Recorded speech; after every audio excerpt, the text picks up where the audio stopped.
Excuse me, শুনুন, এই টাকা 200 রাখুন আর যত দ্রুত সম্ভব সেলুনে গিয়ে আপনার এই মুখ ভর্তি দাড়ি আর মাথা ভর্তি জঙ্গলগুলো সলভ করুন।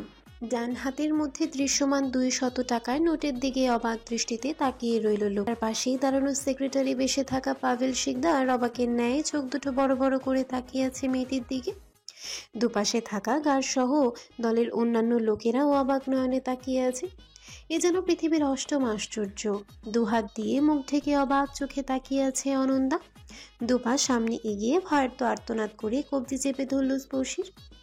গলার স্বর নিচে নামিয়ে দাঁতে দাঁত চেপে বলল, তুই পাগল নাকি? এসব কি ধরনের অভদ্রতা স্পর্শী? উনি আমাদের এখানকার এমপি। তোর জন্য না জানি আমাকে কতটা ভোগ করতে হয়। বলেই চাপা আর্তনাদ করে উঠল। তারপর আলতো হাসার চেষ্টা করে সামনের দিকে তাকিয়ে আমতা আমতা করে বলল, ক্ষমা করবেন ভাইয়া, ও একটু এমনি মজা করে সবার সাথে। এখানে নতুন তো, আপনাকে চিনতে পারিনি। হাত ছিটকে নিল স্পর্শী। অনন্দার দিকে তাকিয়ে নাক ছিটকে বলল, তো আমি ভয় পাই নাকি ওনাকে? আর আমি খারাপই বা কি করলাম? আমি তো বরং ভালোর জন্যই বললাম। শুনুন এমপি মশাই, এই যে আপনার মুখ ভর্তি দাড়ি আর মাথা ভর্তি চুল, এগুলো কেটে ফেলুন। ভীষণ ভয়ঙ্কর দেখায় আপনাকে। এরকম জঙ্গল নিয়ে বসে থাকলে তো সবাই ভয় পাবে আপনাকে। শেষে দেখবেন কেউ ভোটই দিল না, হেরে যাবেন। কপালে হাত দিয়ে নিজের অসহায় অবস্থা জানান দিল অনন্দা। তারপর স্পর্শীকে পুনরায় রাগত স্বরে বলল, উনি বর্তমান এমপি স্পর্শী, অলরেডি ভোটে জিতে বসে আছে সে। সামান্য আশাহত দেখা গেল স্পর্শীকে, কিন্তু তাও থামল না। প্রতিবারের মতো আফসোসের স্বরে বলল, দেখেছেন, সবাই আপনাকে ভয় পেয়ে ভোট দিয়ে জিতিয়ে দিয়েছে। আপনি আপনার জনগণকে খুব ভালোবাসেন, তাই না? তাহলে দ্রুত এগুলো কেটে ফেলুন। দেখবেন পরের বার তারা আপনাকে ভালোবেসেই ভোট দেবে। দুহাত দিয়ে মুখ চেপে ধরল পাভেল। এত জোরে চাপার পরেও হাসির বেগ থামছে না। আঙ্গুলের ফাঁক দিয়ে খিক খিক করে শব্দ বেরিয়ে যাচ্ছে অস্পষ্টভাবে। দলের মধ্যে থেকেও চাপা হাসির শব্দ কানে আসছে পরশের। ভেতরটা রাগে অস্বস্তিতে ফেটে যাচ্ছে। হাতের 200 টাকার নোটটা 5 আঙ্গুলের দ্বারা বদ্ধ তালুতেই মুচড়ে যাচ্ছে। আজ এখানে একটা ছেলে হলে এতক্ষণে ঠাঁটিয়ে 4-5টা থাপ্পড় মারত সে। কিন্তু ভাগ্য তার অতি বিষণ্ণ দেখেই সামনে একটা মেয়ে দাঁড়িয়ে সদ্য এমপি হয়েছে। এর মধ্যেই কোনো প্রাপ্তবয়স্কা নারীর গায়ে হাত বা কটু কথা এমপি হিসেবে তার বলা মোটেই সঙ্গত হবে না। কেননা মুহূর্তের মধ্যেই ঘটনাগুলো ছড়িয়ে যাবে পুরো অঞ্চলে। জায়গাটা নির্দিষ্ট এলাকার বাইরে হলেও দেখা যেত। দাঁতে দাঁত চেপে নিজের রাগে কন্ট্রোল করে হাতের নোটটা পাভেলের হাতে দিল। হন হন করে চলে এলো গাড়ির সামনে। ভেতরে ঢুকে বসতেই দ্রুত পায়ে এগিয়ে এলো পাভেল। দরজা খুলে ত্রস্ত পায়ে ভাইয়ের পাশে বসলো। একটা অসহ্যকর অনুভূতির মধ্য দিয়ে যাচ্ছে পরশ। রাস্তার মধ্যে এমন অপ্রীতিকর ঘটনা ঘটল, তাও দলের লোকের সামনে। এটা ভীষণ অপমানজনক। আশফাস করতে করতে পাভেলের দিকে তাকালো। হাতের মুঠোয় 200 টাকার নোটটা দেখেই চমকে উঠল। আশ্চর্যের স্বরে বলল, তুই টাকাটা দিয়ে আসিসনি? পেট মুচড়ে উঠল পাভেলের। আমতামতা করে বলল, কেন, তুই কি দিয়ে আসতে বলেছিলি? না মানে, মেয়েটা তো চলে গেল, তাই আর দিতে পারিনি। মুহূর্তেই সকল রাগ মাথায় চেপে ধরল পরশের। দাঁতে দাঁত চেপে বলল, তোকে কি টাকাটা হাতে নিয়ে দাঁড়িয়ে থাকার জন্য দিয়েছিলাম আমি? পাভেল চলে চোখে বলল, দিয়ে দিতে তো বলিসনি, হাতে দিয়ে চলে এসেছিস। আমি তো ভাবলাম, যাই বলিস, মেয়েটা কিন্তু খারাপ কিছু বলেনি। সত্যি তোকে দেখলে আমারই ভয় হয়। ভ্রু কুচকে পাভেলের দিকে তাকিয়ে রইল কিছুক্ষণ। কিছু একটা ভেবে অন্যদিকে তাকালো। এসব ঠুনকো বিষয় নিয়ে ভাবলে তার চলবে না। গত 4 দিন ধরে তার দায়িত্বরত পিরোজপুর 3-এর নির্দিষ্ট অঞ্চলগুলো একে একে ঘুরে দেখছে সে। সে উদ্দেশ্যে আজ এই উপজেলায় এসেছিল। ভেতরে গ্রাম থেকে ঘুরে গাড়ির কাছে আসতে না আসতেই এরকম এক উগ্র পাগল মেয়ের সামনে পড়ল। ভর দুপুরবেলা। ঘড়ির ঘন্টা কাটা তখন 1টাকে পেরিয়ে গেছে ইতোমধ্যে। সূর্যটা মাথার উপর খাড়াভাবে এই অবস্থান নিয়েছে। নিজের সমস্তটুকু তেজ ধরণীতে বিস্তার করে এক অদৃশ্য আনন্দে মেতে উঠেছে যেন। ভর দুপুর হওয়ার কারণে ইতোমধ্যে অনেক দোকানপাটই বন্ধ করা হয়েছে।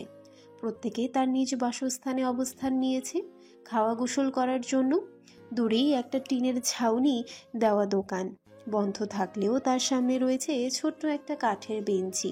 সেখানে দৃশ্যমান হচ্ছে অনবরত মানবিমান নিয়ে তুমুল ঝগড়া করা দুটো বসে থাকা নারীর। অনন্দা গাল ফুলিয়ে বসে আছে অন্যদিকে তাকিয়ে। কতক্ষণ পর পর স্পর্শীকে দেখছে আর মুখ ঝামটা মেরে চোখ সরিয়ে নিয়েছে। কিছুক্ষণ পর অভিমান মিশ্রিত কণ্ঠে ঝাঁঝালো স্বরে বলল, তোর মন পাগলামি করার কি কোনো দরকার ছিল স্পর্শী? সব জায়গায় তোর বাড়াবাড়ি। আজকাল তোকে নিয়ে রাস্তাঘাটে চলতেও আমার ভয় লাগে। আতঙ্কে থাকি কখন না কখন তুই নিজের রূপ বের করে অন্যকে আক্রমণ করে বসিস। আরে যেখানে গ্রামের চেয়ারম্যানের সাথে সবাই কথা বলতে ভয় পায়, সেখানে তুই একজন এমপি কিভাবে অপমান করলি? কোথাকার না কোথাকার মানুষ, চিনি আমরা ঠিকভাবে একে। ওনারা থাকেন শহরে, এসেছে গ্রাম পরিদর্শন করতে, ভালো কথা। কিন্তু তুই কি করলি? উল্টো যেচে গিয়ে তাকে অপমান করলি। ভাল লাগে না আমার। এসব যদি গ্রামে জানাজানি হয় তাহলে সবাই আমাকে দোষারোপ করবে। তুই তো আর এখানে থাকিস না, আমাকেই দিন শেষে সবার কথা শুনতে হবে। ভ্রু কুচকে এক ধ্যানে অনন্দার দিকে তাকিয়ে রইল স্পর্শী। হাতের পেয়ারাতে শেষ কামড় বসিয়ে নিয়ে অন্যদিকে চাইল। মুখের টুকু শেষ হতেই আনন্দাকে বলল, আশ্চর্য, সামান্য এটুকু ঘটনার জন্য তুই এত ভয় পাচ্ছিস কেন? তুই এমন ভাবে বলছিস যেন আমি তোদের এলাকার এমপিকে তেজ করেছি। আরে বাবা, উনি একজন ছেলে, উনি কেন এত বড় বড় মেয়েদের মতো চুল রাখবে? তার ওপর আবার সেগুলো পেছনে ঝুঁটি বেঁধে রেখেছে। মুখের অবস্থা দেখেছিস? দাড়ি গোফে একদম জঙ্গল হয়ে আছে। এ খায় কিভাবে? জঙ্গলি কোথাকার। ইচ্ছে তো করছিল চুলের ঝুঁটি ধরে টেনে ফেলে দেই কাদায়। তুই ছেলে, নেতা মানুষ, নেতার মতো থাকবি যে কোনো মেয়ে বিয়ে করার জন্য।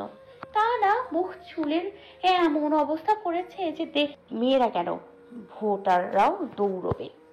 দাঁতে দাঁত চেপে অনন্দা পুনরায় বলল, তাতে তোর কি? তোর কোত্থেকে জ্বলছে? ওনার চুল উনি প্রয়োজনে কাত কেন, হাঁটু পর্যন্ত রাখবে। তোর সমস্যা কোথায়? তেতে উঠল স্পর্শী, গলা হাঁকিয়ে বলল, আমার অনেক সমস্যা। আমি এসব ছ্যাঁচড়ামো দেখতে পারি না। তোদের এমপিকে বলিস মাথায় হিজাব বেঁধে রাখতে। দ্বিতীয়বার ওই চুল আমার সামনে পড়লে ন্যাড়া করে দিব। দ্রুত পায়ে বেঞ্চ থেকে উঠে এলো অনন্তা। স্পর্শীর হাত ধরে করুণ কণ্ঠে বলল, বোন, তোর আমার বাড়িতে আর বেড়াতে হবে না।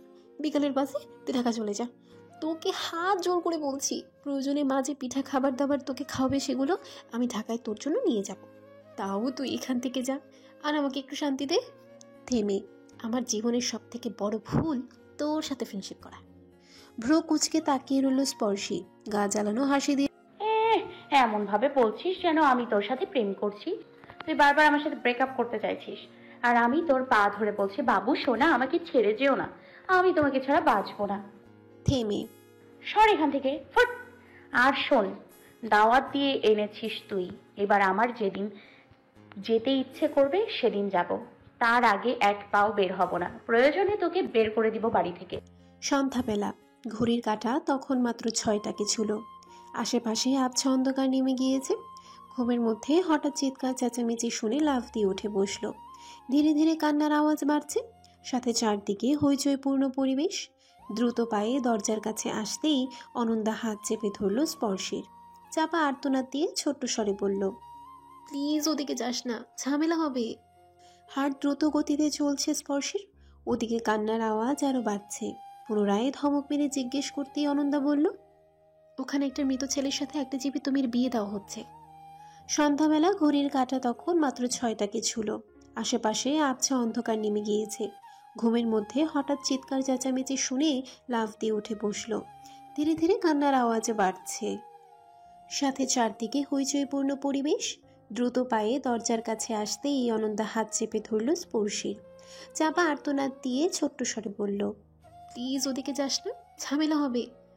হার্ট দ্রুত গতিতে চলছে স্পর্শীর, ওদিকে কান্নার আওয়াজ আরো বাড়ছে। পুনরায় ধমক মেরে জিজ্ঞেস করতেই অনন্দা বলল, ওদিকে একটা মৃত ছেলের সাথে একটা জীবিত মেয়ের বিয়ে দেওয়া হচ্ছে। অবাক হয়ে এক দৃষ্টিতে তাকিয়ে রইল স্পর্শী। এ যেন স্বপ্ন না হয়ে কোনো আদিকালের মুভি দেখছে সে। এমন আজব উদ্ভট কথা শুনতেই হাত পা কেমন শিরশির করে উঠছে। ভাঙা ভাঙা গলায় পুনরায় জিজ্ঞেস করল, আমার সাথে মজা করিস না প্লিজ। জানি তোদের হিন্দু ধর্মের অনেক কালচার রয়েছে, কিন্তু তাই বলে এমন উদ্ভট কথা বলবি না আমার সাথে। ওখানে অনেক হইচই, কান্নাকাটি হচ্ছে। প্লিজ বল না আমায় কি হয়েছে। থেমে জোর গলায় আবারও বলল, ঠিক আছে, তোর বলতে হবে না, আমি নিজে গিয়েই শুনছি। সামনের দিকে দুবা আগাতেই পুনরায় ঝাপড়ে ধরল অনন্তা। অস্থির কণ্ঠে বলল, তুই আমার কথাটা প্লিজ বোঝার চেষ্টা কর। তুই গেলে ঝামেলা আরও বাড়বে। এমনিতে তুই বাড়িতে আছিস বলে ঠাকুরমশাই বাবার সাথে কথা বলছে না। তিনি ভীষণ ধর্মকর্ম মানে। এমনিতেই আমাদের এই বাড়িতে প্রতি বছর সরস্বতী পুজো থেকে শুরু করে যাবতীয় সব পুজো করা হয়। বাড়িতে জাগ্রত মন্দির রয়েছে। বাবাকে কদিন সাফ সাফ মন্দিরে উঠতে বারণ করেছে ঠাকুরমশাই। বলেছে তুই আমাদের সাথে একসাথে বসে খাবার খেয়েছিস, এতে নাকি অন্য পাপ হয়েছে। উনি বলেছে তুই যাওয়ার সাথে সাথেই পুরো বাড়িঘর গঙ্গা জল ছিটিয়ে পবিত্র করতে। সে তোকে ওখানে এসব ধর্মীয় কাজে দেখলে আরও রেগে যাবে ঠাকুরমশাই, প্লিজ যাস না। অবাক হয়ে অনন্দার দিকে তাকিয়ে রইল স্পর্শী। হুট করেই নিজেকে কেমন অপমানিত বোধ করলো, যেন মুখ দিয়ে একটু শব্দটাও বের হতে চাইছে না। ধীর কণ্ঠে শুধালো, এতই যখন বাধা নিষেধ তাহলে তুই আমাকে এনেছিলি কেন? আমি তো নিজে থেকে আসিনি, বরং তুই মায়ের কাছে টানা 3 দিন আমাকে নিয়ে আসার জন্য অনুরোধ করেছিস। কিছুটা আশাহত দেখালো অনন্দাকে। হুট করেই দুহাত দিয়ে ছড়িয়ে ধরে বলল, তুই আমাকে একদম ভুল বুঝিস না প্লিজ। দেখ, আমি বা আমার পরিবার তোকে খুব ভালোবাসি। বাবা মাই অনেক জোর করেছে তোকে নিয়ে আসার জন্য। আসলে তখন আমি বুঝতে পারিনি বাড়িতে আসলে এতটা প্রবলেমে পড়তে হবে। ভেবেছি আমার বাড়ি আমি আমার বন্ধুকে নিয়ে আসব, কিন্তু শহরে থাকতে থাকতে এক প্রকার ভুলে গেছিলাম যে বাড়ি আমাদের হলেও দিন শেষে সমাজে চলতে হয়। সমাজ থেকে নানাবিধ নিষেধ হিসেব আসবে, আর সেগুলো মুখ বুঝে সহ্য করতে হবে। দেখ, আমি বাবা বা মা কেউই এই বিষয় নিয়ে একটুও চিন্তিত নই। বাবা তো বলেই দিয়েছে যতদিন ছুটি আছে ততদিন তুই আমার সাথে এখানে থাকবি। কে কি বললো সেটা বাবা দেখে নিবে। কিন্তু সমস্যাটা তো তোকে নিয়ে। তুই হুটহাট এক এক জায়গায় এক একভাবে আক্রমণ করে বসিস। যেখানে যাই হোক না কেন তাতে আমাদের কি? শুধু শুধু ঝামেলা না জড়ানোই ভালো। তুই হাত মুখ ধুয়ে আয়, মা লুচি বানিয়েছিল বিকেলে, আয় খাবি। খাবারের কথা বলতেই টনক নড়ে উঠল স্পর্শীর। অনন্দার হাত ছিটকে বলল, ও বেশ ভালো, তুই আমার থেকে কথাগুলো এড়িয়ে যাচ্ছিস। বললি না তো ওখানে কি হয়েছে? ঠিক আছে, আমি নিজে গিয়ে শুনে নিচ্ছি। মুহূর্তেই গতিশীল স্পর্শীকে টেনে নিল ঘরের ভেতর। হার মানল অনন্দা। শান্ত কণ্ঠে স্পর্শীকে বোঝানোর স্বরে বলল, শোন, আমাদের পেছনের বাড়ির ডান পাশের ঘরে একটা মেয়ে থাকে। পুজোর সময় প্রায় দেখা হতো, তুইও তো চিনিস। ওই যে সেদিন বিকালে দেখা হলো, শ্রাবণী, ওই কাঁদছে। প্রো কুচকে ফেলল স্পর্শী। বলল, কেন কাঁদছে? এ পর্যায়ে আশপাশ করতে লাগলো অনন্দা। অনেকক্ষণ চুপ থেকে জিভ দিয়ে ঠোঁট ভেজালো, বলল, ওদের পাশের ঘরেই আরেকটা ছেলে থাকে, শুভ নাম ওর। ও শ্রাবণীকে পছন্দ করে অনেক বছর। ওদের মধ্যে থেকে সম্পর্কও ছিল। আমি এ বিষয়ে তেমন কিছু জানি না। শুনেছি ওই মেয়েটা নাকি শুভকে ঠকিয়েছে, যার দরুন ছেলেটা সকালে সুইসাইড করেছে। ব্যাস, সেজন্যই আশেপাশের মানুষ, শুভর পরিবার খুব কেঁপেছে শ্রাবণীদের উপর। মেয়েটাকে নাকি দুপুরের দিকে অনেক মেরেছে ছেলের মা পিসিরা মিলে। আমরা তো বাইরে ছিলাম, এজন্য এসব টের পাইনি। এখন আবার শুনছি সন্ধ্যায় ওই ছেলেটার সাথে নাকি বিয়ে দেবে শ্রাবণীকে, তারপর দাহ করবে। পিলে চমকে উঠল স্পর্শীর। বলল, শ্রাবণীকেও জীবিত পুড়িয়ে ফেলবে? মাথা নাড়িয়ে না সূচক উত্তর দিল অনন্দা। বলল, আরে না, ব্যাস পা দিয়ে সিঁদুর পরিয়ে দিবে নাকি, যাতে মেয়েটার আর কোথাও বিয়ে না হয়। দুম করে উঠে পড়ল স্পর্শী। ঘৃণা জড়িত কণ্ঠে বলল, অবাক হয়ে যাচ্ছি, এখনো এ ধরনের কুসংস্কার আছে পৃথিবীতে। কোন যুগে পড়ে আছিস তোরা? তোদের কোন ধর্মগ্রন্থে এমন বীভৎস নিয়ম লেখা আছে? কে বানিয়েছে এমন বিধান? মাথা নিচু করে রাখলো অনন্দা। আমতামতা করে বলল, ঠাকুরমশাই বলেছেন শ্রাবণীর ক্ষেত্রে এমন শাস্তি নাকি প্রযোজ্য। অনেকেই হয়তো ভেতরে ভেতরে এমন সিদ্ধান্ততে নারাজ, কিন্তু ঠাকুরমশাইয়ের উপর কেউ কথা বলে না। উনি আমাদের মধ্যে সব থেকে বৃদ্ধ আর সম্মানীয় ব্যক্তি কিনা। হাসলো স্পর্শী, দাঁতে দাঁত চেপে বলল, বয়স তো অনেক হলো বুড়োর, পটলটা তুলবে কবে? যাই হোক, আমি ওনার পটল তোলার ব্যবস্থা করছি। বলেই দ্রুত পায়ে বেরিয়ে গেল ঘর থেকে। স্তব্ধ হয়ে কিছুক্ষণ তাকিয়ে রইল অনন্দা। স্পর্শী গিয়েছে মানে আজকে তুল কালাম গান্টু বাঁধবে। এটাই বুঝি ওর এখানে থাকার শেষ দিন। এমন ভাবনা মাথায় আসা মাত্রই পিছু পিছু ছুটল। বিশাল মাঠ, সামনেই বিশালকৃতির মন্দির, আশেপাশে মানুষের ছড়াছড়ি। কেউ বা জোর দিয়ে বল, ঠিক হয়েছে ঠাকুরমশাই, ওর মতো চরিত্রহীন মেয়ের সাথে এমনটাই করা উচিত, যাতে সমাজের অন্য 5টা মেয়েও এই ঘটনার শাস্তি নিয়ে ভয়ে থাকে। কেউ বা চুপচাপ দর্শকের ন্যায় তাকিয়ে দেখছে। আর শ্রাবণীর পরিবার ঠাকুর মশাইয়ের পা জড়িয়ে কাঁদছে, নানা রকম কথা বলে নিজ মেয়েটাকে বাঁচানোর চেষ্টা করছে।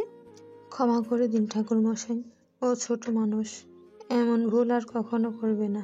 ওকে এই গ্রামেই আর রাখবো না, পিসি বাড়িতে পাঠিয়ে দিব সারা জীবনের জন্য। আমার মেয়েটাকে ছেড়ে দিন। মা বাবার এমন কাকুতি মিনতি দেখে চোখ ছল ছল করে উঠল স্পর্শের। ভেতরটা রাগে ফেটে যাচ্ছে। মেয়েটাও যে অনেকটা দোষী। এই মুহূর্তে ঠিক কি করা উচিত তার? কাকুতি মিনতি শুনল না ঠাকুর মশাই। পা ছিটকে তাদের দূরে সরিয়ে অনুসারীদের আদেশ দিয়ে বললেন, এই অলক্ষীকে মৃতদেহের পায়ের কাছে নিয়ে আসো। মুহূর্তেই ছেলের পিসি কাকিরা টেনে হিচড়ে এলোমেলো শ্রাবণীকে নিয়ে এলো শুভর পায়ের কাছে। কেউ একজন সিঁদুর ঢেলে দিল মৃত শুভর পায়ের বুড়ো আঙ্গুলে। এরই মধ্যে পাশ থেকে শুভর পিসি শ্রাবণীর মাথার চুল খামচে ধরে কপালে সিঁদুর লাগাতে গেল। মুহূর্তেই তার হাত খামচে ধরল স্পর্শী। এক ঝটকায় তার হাত থেকে শ্রাবণীকে ছাড়িয়ে নিয়ে চেপে ধরল নিজের বুকের সাথে। মেয়েটাও কেমন হতবিহ্বল হয়ে অষ্টে পৃষ্ঠে ধরল স্পর্শীকে। ইস, খুব ছোট মেয়েটা, এই তো আরশির বয়সী হবে। এই বয়সে এমন ঝড় কি করে সামলাবে মেয়েটা? আর সেই তো রাত হলে বোনকে জড়িয়ে ধরে ঘুমায়। কত ঝড় বিপত্তি পেরিয়ে ওকে বুঝিয়ে রেখে এলো 4 দিনের জন্য। উপস্থিত সবাই যেন আচমকা চমকে গেল। চোখ দুটো লাল বানিয়ে স্পর্শের দিকে তাকিয়ে রইল ঠাকুর মশাই। তার কাছে বাধা, এ যেন মহাপাপ। রাগত স্বরে তাকালো সব্যসাচীর দিকে, কঠিন কণ্ঠে বলল, সব্যচারী, এই বিধর্মী মেয়ে মন্দিরের সামনে কি করে এলো? একে নিয়ে যাও। আর হ্যাঁ, বিয়ের পরে তুমি নিজে পুরো মন্দির গঙ্গা জল দিয়ে পবিত্র করবে। মুহূর্তেই কিছু মহিলা এগিয়ে গেল শ্রাবণীকে নিতে। স্পর্শী পুনরায় আড়াল করে দাঁড়ালো শ্রাবণীর সামনে। অস্থির কণ্ঠে সবাইকে বলল, আপনারা সবাই কি পাগল? কারো একটু বিবেক নেই? এইটুকু মেয়ের উপর এ কেমন অত্যাচার! ও না হয় ভুল করেই বসেছে, তাই বলে কি আপনারাও ভুল করবেন? ও কি শুভকে বলেছে নিজের প্রাণ ত্যাগ করতে? শুভ নিজের বোকামিকে কেন্দ্র করে এমন কাজ করেছে, তাই বলে কি শাস্তি শ্রাবণী পাবে? আপনারাই বলুন, এটা কি ঠিক? সাময়িকভাবে আশেপাশে সবাই কিছুটা থেমে গেল। একে অপরের সাথে মুখ চাওয়াচাওয়ি করতে লাগলো। মুহূর্তেই হুঙ্কার ছাড়লো ঠাকুর মশাই। বলল, এই মেয়ের সাহস হয় কি করে আমার কাছে বাধা দেওয়ার? লগ্ন পেরিয়ে যাচ্ছে, দ্রুত শবদাহ করতে হবে। লাশ একটু পরেই পচন শুরু করবে। সাথে সাথেই আবারও সবাই উদ্বেগ হলো শ্রাবণীকে ছিনিয়ে নিতে। স্পর্শী হার মানল। বুঝলো এখানে সবাই ঠাকুর মশাইকে ভগবানের ন্যায় মানে, তার সাথে নড়চড় কখনোই করবে না তারা। এই মুহূর্তে এই ঠাকুর মশাই ভীষণ ক্ষমতাবান। তাকে অগ্রাহ্য করে কেউ স্পর্শের যুক্তিতর্ক মানবে না। যদি শ্রাবণীকে বাঁচাতেই হয় তাহলে এই ঠাকুরের চেয়েও ক্ষমতাবান কাউকে লাগবে, যিনি স্পর্শের কথাগুলো মন দিয়ে শুনবেন এবং বিচার করবেন। আশ্চর্য ব্যাপার, এত বড় ঘটনা ঘটছে অথবা আশেপাশের কেউ টুর শব্দটাও জানে না। নিশ্চয়ই এই বুড়ো সবাইকে বারণ করেছে যাতে এই ঘটনা রায়বাড়ির বাইরে না পৌঁছায়। আশেপাশে বার কয়েক তাকালো স্পর্শী। রায়বাড়ির বাইরের একটা কাকপক্ষীও নেই। তার পাশেই শ্রাবণীর বাবা মা শ্রাবণীকে আড়াল করে ধরে রেখেছে। অজরে কাঁদছে মেয়েটা। স্পর্শী ঠাকুর মশাইয়ের দিকে তাকালো। যেহেতু এই লোক বাইরে জানাতে চায়নি, সেহেতু তার দুর্বলতাই বাইরের লোকজন। এখানে বেশ কিছু গণমান্য ব্যক্তিকে আনলে তাদের কথার চোটের সামনে নিশ্চয়ই দুর্বল হয়ে পড়বে এই বুড়ো। সে হয়তো ভয় পাচ্ছে তার এমন পাশবিক বিচার যেন বাইরের মানুষ না জানে সে ব্যাপারে। গলা পরিষ্কার করে নিল এবারে। ঠাকুর মশাই তির্যক দৃষ্টির দিকে তীক্ষ্ণ দৃষ্টিতে তাকালো। বলল, আপনি কি প্রশাসনের কেউ বা এখানকার জাজ কোর্টের বিচারক? কোনটা আপনি? অথচ আপনার যা বয়স তাতে আরো 30 বছর আগে রিটায়ার্ড পাওয়া উচিত। যাই হোক, প্রশাসনকে বিষয়টা জানিয়েছেন ঠাকুর জামাই? সামান্য বিব্রত দেখালো বৃদ্ধকে। আমতা আমতা করে বলল, এটা আমার বংশ, এখানে আমার বিচারই চলে। আমাদের পারিবারিক ব্যাপারে বাইরের মানুষকে আনি না আমরা। তুমি এ বাড়ি থেকে অতি দ্রুতই চলে যাবে, নইলে আমার ক্রোধের মুখোমুখি হবে। হেসে দিল স্পর্শী। বলল, এত বড় একটা ঘটনা ঘটলো, একজন সুইসাইড করলো, আরেকজনকে সেই মৃত মানুষটার সাথে বিয়ে দিচ্ছেন, আর প্রশাসন বা পুলিশকে কিচ্ছু জানাননি। আপনি কি ভয় পাচ্ছিলেন ঠাকুর মশাই? সে যাই হোক, পেতেই পারেন। আচ্ছা, বাদ দিলাম পুলিশ বাদ, অন্তত গ্রামের চেয়ারম্যান আর মেম্বারকে তো আনুন, তারাও আসুক, সালিশ করুক। আর তা না হলে আমি সোজা 999-এ কল দিলাম। আর সেখানে কল দিলে শুধু পুলিশ না, ঠাকুর মশাই, সোজা মন্ত্রণালয় থেকে অফিসার আসবে। আর তখন আপনার এই সম্মানিত বিধি নিষেধ, শাস্তির ধরন, নিয়ম কানুন সব শুনবে। এরপরে সেগুলো সংবিধানে যুক্ত করবে। এরপর আমরা সবাই সেগুলো অনুযায়ী দেশ চালাবো। ভালো হবে না ঠাকুর মশাই? হতভম্ব হয়েই গেলেন বৃদ্ধ লোকটি। ভীত সন্ত্রস্ত হয়ে আশেপাশে তাকাতে লাগলেন। স্পর্শী আলতো পায়ে হেঁটে গেল সব্যসাচীর রায়ের দিকে। বলল, এই এলাকার চেয়ারম্যানের নাম্বারটা দিন তো আঙ্কেল। কোনোরূপ বাগবিতণ্ডায় না জড়িয়ে পকেটে হাত দিলেন তিনি। ছোট্ট বাটন ফোনটা চেপে স্ক্রিনে নাম্বার এনে দিয়ে দিলেন স্পর্শীর হাতে। পর দুবার রিং যাওয়ার সাথে সাথেই ওপাশ থেকে রিসিভ করলেন চেয়ারম্যান। স্পর্শী নিজেই কথাগুলোকে সাজিয়ে নিল আর বলল, আসসালামু আলাইকুম চেয়ারম্যান সাহেব, আমি আপনার ইউনিয়নের রূপাতলি গ্রামের রায়বাড়ি থেকে বলছি। এখানে একজন 19 বছরের ছেলে সুইসাইড করেছে। আরো কিছু ঝামেলা হয়েছে, সেটা আমি ফোনে বলতে সক্ষম হব না। আপনি কিছুক্ষণের মধ্যে এই গ্রামে মেম্বারকে নিয়ে এখানে আসবেন। আমার জানা মতে রায়বাড়ি থেকে আপনার বাড়ির দূরত্ব মাত্র 15 মিনিট। আশা করি শীঘ্রই আসবেন। আর না আসলে এক্ষুনি বলবেন, আমি পুলিশকে আসতে বলবো। কিছুটা চিন্তায় পড়ে গেলেন চেয়ারম্যান। ব্যতিব্যস্ত কণ্ঠে বললেন, আমি আধা ঘন্টার মধ্যে আসছি। অস্থির হয়ে আশেপাশে তাকাচ্ছে স্পর্শী। প্রায় 20 মিনিট হয়ে গেলেও এখনো চেয়ারম্যানের টিকিটাও দেখা যায়নি। এক হাত দিয়ে শ্রাবণীর গাল ধরে নিজের দিকে ফেরালো। কণ্ঠে আফসোসের সুর এনে বলল, তুমি বিশাল ভুল করেছো। কাজটা মোটেও করা উচিত হয়নি। যদি সম্পর্কের পূর্ণতাই না ঘটাতে পারো, তাহলে জড়িয়েছিলে কেন? ছেলেটাকে আশা দেখিয়েছিলে কেন? কিছু না কিছু শাস্তি তোমাকে মাথা পেতে নিতেই হবে। মেয়েটা আঁতকে উঠল। অস্থির কণ্ঠে হেঁচকি তুলে বলল, দিদি, তুমি বিশ্বাস করো, আমি কখনো শুভর সাথে রিলেশনে জড়াইনি। ও আর আমি তো একই ক্লাসে পড়ি, সেই হিসেবে আমরা একসাথে স্কুল কলেজে যেতাম। কিন্তু ও আমায় পছন্দ করতো, প্রেম করতে চাইতো, কিন্তু আমি কখনো সাড়া দিতাম না। পুরো স্কুল কলেজ এমনকি পাড়ায় পাড়ায় বলে বেড়াতো আমাদের মধ্যে সম্পর্ক আছে, যাতে অন্য কেউ আমাকে পছন্দ না করে। কিন্তু বিশ্বাস করো, আমি সব সময় ওকে এড়িয়ে চলার চেষ্টা করেছি। তুমি আমার পুরো চ্যাট লিস্ট চেক করে দেখো, আমি এমন কিছুই করিনি। ও রাত বিরেতে জ্বালাতো আমায়, জানালার কাছে এসে বসে থাকতো, চোখা মারতো, কেউ দেখলে সম্মান যাবে। সেজন্যই আমি কাল রাতে ওকে অনেক বাজে কথা বলেছি আমি ওকে পছন্দ করি না, অন্য আরেকজনের সাথে প্রেম করি। তাই, কিন্তু বিশ্বাস করো, আমি বুঝতেও পারিনি ও এমনটা করবে। বলেই কান্নায় পুরোপুরি ভেঙে পড়ল। স্পর্শী মলিন হাসল। শ্রাবণীর পিঠে হাত বুলিয়ে বলল, বাস এটুকুই দরকার ছিল। নিশ্চিন্ত থাকো, আমি থাকতে তোমার কিচ্ছু হবে না। এরই মধ্যে লোকজনের পায়ের আওয়াজ শোনা গেল মন্দিরের ডান দিক থেকে। চেয়ারম্যান, মেম্বার, চৌকিদার সহ এলাকার গণ্যমান্য আরও 7-8 জন ব্যক্তি এসেছেন। তাদেরকে দেখেই কান্নায় ভেঙে পড়লেন শুভর মা। বললেন, চেয়ারম্যান সাহেব, আমার ছেলেটা আর নাই। এই মায়া আমার ছেলেটারে খাইছে। ওই রাক্ষসী আমার ছেলেটারে মায়াই ফালাইয়া শেষ কইরা দিছে। আমার বাবার কথা কয় না। ও বাবা, ওর থেকে ভালো মায়া আইনা দিমু আমি তোর জন্য। ছলছল করে উঠল স্পর্শীর চোখ, কিন্তু সে ভীষণ নিরুপায়। একজন সদ্য সন্তানহারা মায়ের সাথেই তার লড়তে হবে অন্য আরেকজনের সন্তানের জন্য। শান্ত কণ্ঠে শুভর মায়ের গায়ে হাত দিল, বলল, দেখুন আন্টি, শ্রাবণীর কোনো দোষ নেই। ও তো আর শুভর সাথে প্রেম ভালোবাসায় জড়ায়নি, বরং উল্টো আরো আপনার ছেলেই ওকে দিনের পর দিন বিরক্ত করেছে। এইভাবে কাউকে একপাক্ষিক ভালোবেসে ব্যর্থ হয়ে নিজের প্রাণ নেয়া পুরোটাই বোকামি। এবারে আপনার সন্তানের বোকামির জন্য অন্য আরেকজনের সন্তানকে তো শাস্তি দেওয়া উচিত নয়, তাই না? মুহূর্তেই আশপাশ থেকে তেজে চিৎকারে চেঁচিয়ে উঠল শুভর পিসি, কাকি, প্রতিবেশীরা। যে যার মতো পারছে স্পর্শীর বিরুদ্ধে বলছে। শুভর মাকে কিছুটা চিন্তিত দেখালো। মুখের অবয়ব হুট করেই পাল্টে গেল যেন। সে আগেই জানতেন এই ব্যাপারে। নিজেকে সামনে স্পর্শীর বিরুদ্ধে বলল, সেটা না হয় বুঝলাম, কিন্তু আমার ছেলে কোন দিক দিয়ে খারাপ আছিল? আমার ছেলেরে মাইনা নিতে ওর কোথায় সমস্যা আছিল? ওর তো 7 রাজার কপাল, আমার পোলা ওরে পছন্দ করছে। ওই গাইল দিছে ও শুভরে, হের লাগিয়া আমার পোলা ঘেনায় মারছে। ওরে তো আমি নিজে হাতে গলা টিপা মারমো, ওরে সাইরা দিব না আমি। হুঙ্কার ছাড়লেন চেয়ারম্যান। গলা হাঁকিয়ে বললেন, আমাকে এখানে কি জন্য ডাকা হয়েছে?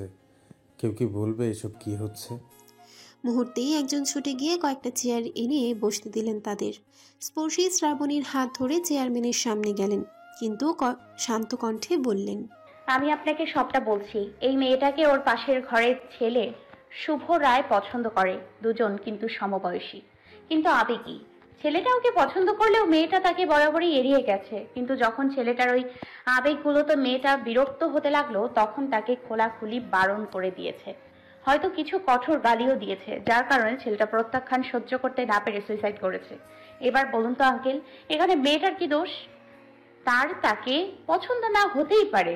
রাত বিরেতে জানালায় এসে টোকা মারা, কথা বলার চেষ্টা করায় মেয়েটা বিরক্ত হয়ে মান সম্মানের ভয়ে কিছু কঠোর কথা বলে থাকলেও সেখানে নিশ্চয়ই তার দোষ হবে না। চেয়ারম্যান মাথা নেড়ে সায় দিলেন। সাথে সাথে স্পর্শী পুনরায় বলল, আমরা এখানে সবাই জানি মেয়েটা এখানে নির্দোষ, কিন্তু সমাজ সেটা মানতে নারাজ। সেই সকাল থেকে মেয়েটার ওপর পাশবিক নির্যাতন চালানো হয়েছে। দেখুন আপনি, ওর চুলে হাত লাগাতে পারছিলাম না আমি যন্ত্রণায়। ওর মাথার চুল ধরে ওকে মারা হয়েছে। সারা শরীর ব্যথায় নীল হয়ে গেছে। বুঝলাম সদ্য ছেলে হারিয়ে তাদের মা বাবা পাগল প্রায়। তারা এমন করতেই পারেন, এটা স্বাভাবিক। কেননা প্রত্যক্ষভাবে না হলেও পরোক্ষভাবে শুভর মৃত্যুর জন্য শ্রাবণী দায়ী। কিন্তু তাই বলে সমাজের মানুষ, পাড়া প্রতিবেশী, এমনকি যিনি পুজো আচরণ করে থাকেন, তিনিও এতটা জঘন্য বিচার কি করে করে? তাদের কোনো শাস্ত্রেও এ ধরনের শাস্তি নেই। কিন্তু ঠাকুরমশাই নিজেই নিয়ম বানিয়েছেন। তারা চাইছিলেন শ্রাবণীকে শুভর পা দিয়ে সিঁদুর পরাবেন। এটা মোটেও কোনো বিয়ের মধ্যে পড়বে না। আশেপাশের মানুষজন নীরব। চেয়ারম্যান অবাক হয়ে তাকালেন, তারপর ক্ষুব্ধ কণ্ঠে বললেন, এসব কবে হয়েছে আর আমাকে কেন জানানো হয়নি? কোনো বিপদ আপদ হলে তো সবার আগে আমার কাছে ছুটে যান, অথচ বিচারের সময় দেখছি আপনারা পারদর্শী, আমাকে দরকার পড়ে না তাহলে? আর ঠাকুরমশাই, আপনি তো ভীষণ বুদ্ধিমান লোক, আপনাকে অনেকেই মানে, তাহলে আপনি নিজে থেকে কি করে এই ভুল করলেন? এত কিছুর পরেও যেন ঠাকুর মশাই হার মানলেন না। ক্ষুব্ধ কণ্ঠে বললেন, এই মেয়ে দোষী, একে কিছুতেই এই রায়বাড়িতে রাখা যাবে না। আজকের মধ্যেই এই মেয়ে বাড়ি ছাড়া হবে, না হলে আমি আর রায়বাড়িতে পুজো করব না। আর তুমি ভোরের আলো ফোটার আগে রায়বাড়ি ত্যাগ করবে। বিধর্ম, অপয়া নারী, দ্বিতীয়বার যেন এদিকে আর পা না পড়ে। হাসলো স্পর্শী, বলল, সে আপনি বললেও আমি যাব, আর না বললেও যাব। আর কি করে ভাবলেন এত কিছুর পরেও আমি শ্রাবণীকে এই বাড়িতে রেখে যাব? আমি জানি তো ওর কোনো নিরাপত্তা নেই। এরপর ওর বাবা মা ওর লেখাপড়া বন্ধ করে দেবে মেয়ের নিরাপত্তার কথা ভেবে। তারপর মান সম্মানের ভয়ে কোথাও থেকে এক লোক এসে বিয়ে দিয়ে ঝামেলা সরিয়ে দেবে। কিন্তু আমি তো এসব হতে দিব না। মাত্র এসএসসি পরীক্ষা দিল, ওকে আমি আমার সাথেই নিয়ে যাব। পিছু ফিরে শ্রাবণীর বাবার দিকে তাকালো আর বলল, আঙ্কেল, শ্রাবণী অনেক মেধাবী, ওকে কি আপনারা পড়াতে চান না? ভাঙাচোরা কণ্ঠে তিনি বললেন, আমার অবস্থা এতটাও খারাপ নয় যে একমাত্র মেয়েকে পড়াতে পারবো না। মুচকি হাসলো স্পর্শী, বলল, ঠিক আছে, ওকে আমার পরিচিত এক কোচিংয়ে ভর্তি করে দিব। ওখানেই মেয়েদের সাথে হোস্টেলে থেকে পড়ালেখা করবে। অন্ধকারাচ্ছন্ন রাত, চারদিকে ভরা পূর্ণিমার জ্যোৎস্নায় ছেয়ে গেছে পৃথিবী। ঘড়ির কাঁটায় তখন মাত্র 10:30। আজকে প্রতিদিনের তুলনায় দ্রুতই বাড়িতে এসেছে বরস। ঢোলা একটা ট্রাউজার আর গেঞ্জি পরে বিছানায় এলো। বালিশে মাথা দিতেই ভেসে উঠল তখনকার ঘটনা। মুহূর্তেই চোয়াল শক্ত হয়ে গেল। পাশ ফিরে কাত হয়ে শুতেই কানে বাজলো পাভেলের বলা কথাগুলো। তোকে দেখলে আমারই তো ভয় করে। ভাবতেই দুম করে উঠে বসলো। সত্যি কি তাকে এতটাই ভয়ঙ্কর দেখায়? বিছানা থেকে উঠে আলতো পায়ে ড্রেসিং টেবিলের সামনে গেল। আলতো হাতে বড় চুলগুলো আঙ্গুল দিয়ে পিছনে টেনে নিল। হাত দিয়ে দাড়িগুলো ছুঁয়ে মনে মনে বলল, সামান্য কিছুটা হলেও দাড়ি খুব ছোট করা উচিত। তার বয়সের সাথে এতটা বড় রাখা হয়তো কিছুটা বেমানান। ভাবনায় নিমজ্জিত থাকা অবস্থাতেই হুট করে কানে ভেসে আসলো পাভেলের। দাঁত কেলিয়ে বলছে, এ বাবা, তুই কি এখনো সেই মেয়েটার কথা ভাবছিস? এখনো ভুলতে পারিসনি? বাই দা ওয়ে, প্রেমে টেমে পড়ে যাসনি তো ভাই? অবাক নয়নে পেছনে তাকালো পরশ। পাভেল এখনো হেসেই যাচ্ছে। ভ্রু কুচকে অন্যদিকে তাকালো, তারপর বিরক্তির সুরে বলল, এখন আমি ঘুমাবো, একটু বিরক্ত করার চেষ্টা করবি না। তুই ঘর থেকে বের হ, দরজা লাগাবো। এক ছুটে রুমের ভেতরে এলো পাভেল। পুনরায় হেয়ালি সুরে বলল, তুই এমন কেন? ভালো লেগেছে বললেই তো হয়। এমন ঢং করার কি আছে? এক্ষুনি তো দাড়িতে হাত দিয়ে ওই মেয়েটার কথাই ভাবছিলি। দাঁতে দাঁত চেপে পরশ বলল, আশ্চর্য, আমি ওই মেয়েটার কথা ভাবতে যাব কেন? আমি তো তোর কথা ভাবছিলাম। মুহূর্তেই দাঁত দিয়ে জিভ কেটে পাভেল বলল, ছি ছি, তুই আমার কথা ভাববি কেন? ছেলেদের ভাবনায় থাকে মেয়েরা, তাদেরকে বাদ দিয়ে তুই আমায় নিয়ে কেন ভাবছিস ভাই? প্লিজ বোঝার চেষ্টা কর, আমি একটা ছেলে। আমি তো সাথে সাথেই পিঠের উপর দুম করে কিল বসালো পরশ। কান টেনে দরজার বাইরে বের করে বলল, আমার রুমের ধারের কাছেও যেন তোকে না দেখি। বলেই দরজা লাগিয়ে দিল। নিজের উপর বিরক্ত হয়ে থমথমে পায়ে বিছানায় বসলো। দরজার ওপাশ থেকে পুনরায় পাভেল বলল, রাতে যদি ওই মেয়েটাকে নিয়ে স্বপ্ন দেখিস তাহলে আমাকে পুরোটা খুলে বলিস। আমি তোর স্বপ্নের পুরো অর্থ বুঝিয়ে দিব। তুই তো আর কিচ্ছু বুঝিস না। পাখির কিচিরমিচির শব্দে মুখরিত ধরণী। রাতের নিকোষ কালো অন্ধকার সময়ের সাথে সাথে হারিয়ে গেছে শুভ্রতার আলোর বিপরীতে। ঘড়ির কাঁটায় তখন মাত্র 6:30। দিনের আলো ফুটেছে অনেকক্ষণ। বেশ তোড়জোড় করে ব্যাগ গোছাচ্ছে স্পর্শী। পাশেই ভীত বেশে একটা স্কুল ব্যাগ খামচে বসে আছে শ্রাবণী। অনন্দা দূরেই করুণ দৃষ্টি নিয়ে তাকিয়ে আছে স্পর্শীর দিকে। বাকিরা সবাই গোছগাছ করে দিতে ব্যস্ত। সকাল 10:30টায় পিরোজপুর থেকে ঢাকা যাওয়ার বাস আসবে। হিসেব মতো 10টা 10:30টায় ঘর থেকে বেরোলেই পারফেক্ট হতো, কিন্তু এতক্ষণ অপেক্ষা করতে হবে সত্ত্বেও তারা বেরিয়ে পড়ল বাড়ি। কেননা ঠাকুর মশাই তাদেরকে দ্বিতীয়বার দেখলেই রেগে যাবে। নিজের অপমানকে এত তাড়াহুড়ো ভুলবে না গবুও। শেষে আবার ঝামেলা বাঁধবে। স্পর্শী চায় না আবারও কোনো ঝামেলা হোক। প্রথমত এর দায় সম্পূর্ণরূপে অনন্তার পরিবারের উপর পড়বে। দ্বিতীয়ত শ্রাবণীকে আর কোনো ঝামেলায় ফেলবে না সে। 2 হাতে 2টো ব্যাগ নিয়ে শ্রাবণীকে নিয়ে এগিয়ে এলো গেটের কাছে। নির্জন গ্রামের রাস্তা। কিছুক্ষণ পর পর 2-1জন মানুষ হেঁটে যাচ্ছে রাস্তা দিয়ে। প্রায় 10 মিনিট বটগাছের গোড়ায় বসার পর একটা অটো আসলো। হাতে হাতেই ব্যাগগুলো নিজে উঠে বসতেই থমকে গেল। পেছন থেকে অনুশোচনার স্বরে সব্যসাচী বললেন, ক্ষমা করো মা, ডেকে এনে তোমাকে অপমান করলাম, তোমার পক্ষ নিতে পারিনি। আসলে কি বলতো, দিন শেষে সমাজ নিয়েই চলতে হয়, তাই সবসময় সেই সমাজের বিরুদ্ধে যেতে পারি না। হাসলো স্পর্শী। অনন্তার দিকে তাকিয়ে মুচকি হাসি দিয়ে বলল, বিপক্ষেও তো যাইনি। আপনার নীরবতাকেই সম্মতি মনে করে আরো বেশি সাহস পেয়েছি। আলতো হাসলো সব্যসাচী। স্পর্শী গাড়ি থেকে নেমে জড়িয়ে ধরা শ্রাবণীকে তার মায়ের থেকে আলাদা তাদেরকে এই আশ্বাস দিয়ে চলে এলো অটোতে। গাড়ির চাকা ইতোমধ্যে ঘুরতে আরম্ভ করেছে। দ্বিতীয়বারের মতো স্পর্শী পিছু ঘুরে না দেখলেও শ্রাবণী সেই এক ধ্যানে নিজের পরিচিত বাড়ির গেটের দিকে তাকিয়ে রইল। গাড়ির চাকার বেগের সাথে সাথে একসময় অদৃশ্য হয়ে গেল সেই বটগাছ। ঘড়ির কাঁটা গাড়ির চাকার সাথে প্রতিযোগিতা, কিন্তু পারল কই? নিজের সর্বোচ্চটা দিয়েও গাড়ির আগে পৌঁছাতে পারল না। 15 মিনিটের মধ্যেই 1.5 কিলোমিটার পাড়ি দেওয়া শেষ চাকার। বাজারের মধ্যে আসতেই বন্ধ হয়ে গেল সেই চাকা। ত্রস্ত পায়ে শ্রাবণীকে ধরে নামিয়ে একটা ব্যাগ হাতে তারপর ধীর পায়ে এগিয়ে গেল সামনের বাস কাউন্টারের দিকে। তাকে অনুসরণ করে অটোওয়ালাও বাকি ব্যাগ দুটো নিয়ে এলো। একটা বেঞ্চের পাশে রেখে পুনরায় গাড়ির কাছে চলে এলো। তারপর আবারও চাকা ঘুরতে লাগলো তার আপন ঠিকানায়। অস্থির হয়ে পায়চারি করছে স্পর্শী। কতক্ষণ পর পর হাত ঘড়িতে দেখে নিচ্ছে সময়। টানা 1.5 ঘন্টা অপেক্ষা করতেই কেমন বিষিয়ে উঠছে শরীর। দাঁতে দাঁত কড়মড় করতে করতে চোখ চলেছে রাস্তার দুপ্রান্তে। কোন প্রান্ত থেকে না জানি বাস চলে আসে। উফ, ঘড়ির কাঁটায় মাত্র 8:30। এখনও টানা 2 ঘন্টা অপেক্ষা করতে হবে। ভেতরটা কেমন ছটফট ছটফট করছে। নিজের জেদ গিয়ে পোষালো কাউন্টারে টিকিট বিক্রয়কারীর উপর। খামখেয়ালি করে বলল, আপনারা এতটা আক্কেল জ্ঞানহীন কি করে ভাই? সময়ের একটু মূল্য নেই নাকি?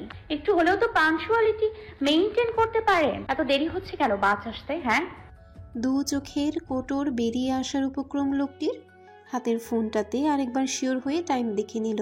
তারপর অবাক হওয়ার ভান ধরে বলল, আপনি তো ঢাকা যাবেন, আর ঢাকার বাস তো আস্তে আস্তে 10:30 বেজে যাবে।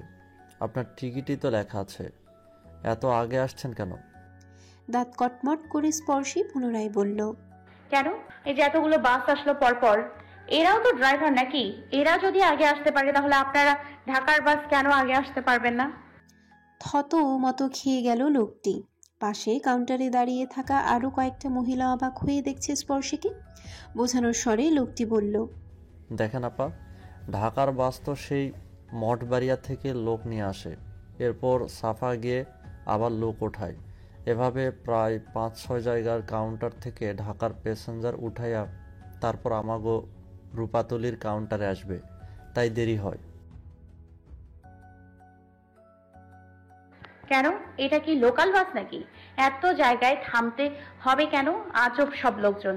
ব্যাগের পাশের বেঞ্চে শ্রাবণীকে বসিয়ে সামনের রাস্তায় হাঁটছে স্পর্শী। মন কিছুতেই মেজাজকে হারাতে পারছে না। হুট করে দূরের এক দোকানে তাকাতেই অবাক হয়ে গেল। চোখে মুখে উপচে পড়েছে তার উত্তেজনা। ওখানে যাবে কি যাবে না ভাবতেই প্রথমে সময় দেখে নিল। 9:30 বাজে, এখনও 1 ঘন্টা বাকি বাস আসতে। শুধু শুধু দাঁড়িয়ে থেকে অপেক্ষা করার থেকে অন্যকে জ্বালানো অধিক শ্রেয়। এতে মন মেজাজ তো শান্ত হবেই, সাথে সময়ও কেটে যাবে। যেমন ভাবনা অমনি কাজ। দ্রুত পায়ে হেঁটে গেল রাস্তার ওপাশ। এই তো পাশের এক দোকান থেকে বেরোচ্ছে পরশ শিকদার সহ দলের বাকিরা। হয়তো আজকে এদিকটাতে ঘুরে দেখবে।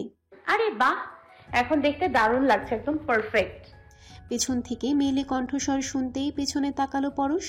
স্পর্শীকে দেখতেই ভ্রু কুঁচকে চাইল। পরক্ষণেই পাভেলের দিকে তাকিয়ে দৃষ্টি অন্যদিকে সরিয়ে নিল।